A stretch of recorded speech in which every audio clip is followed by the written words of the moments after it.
नागपुरी गीत संगीत कर दुनिया में एक नया चेहरा, एक नया आवाज, मिस्टर दिलीप साहू कलिगा। एल्बम दे देनी गोरी दिल की, म्यूजिक बाय मनोज गुमला।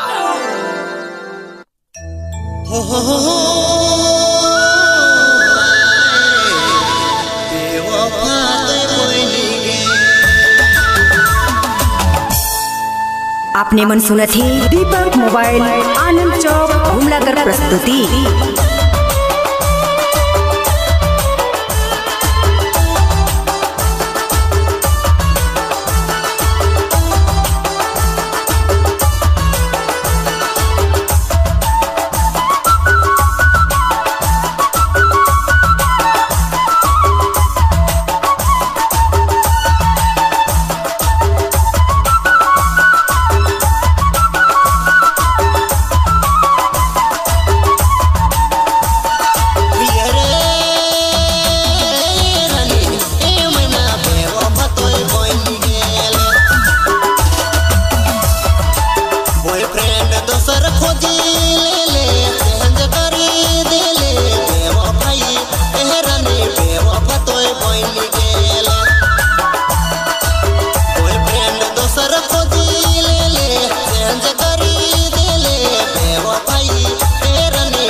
सुना थी दीपक मोबाइल आनंद चौक गुमला।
सुना थी दीपक मोबाइल आनंद चौक गुमला।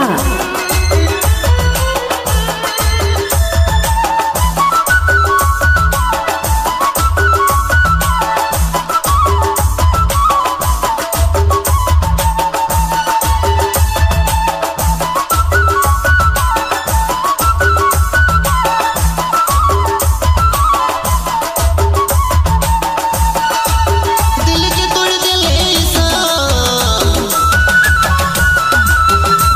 तोड़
मन सुनत ही दीपक मोबाइल आनंद चौक हुमला कर प्रस्तुति।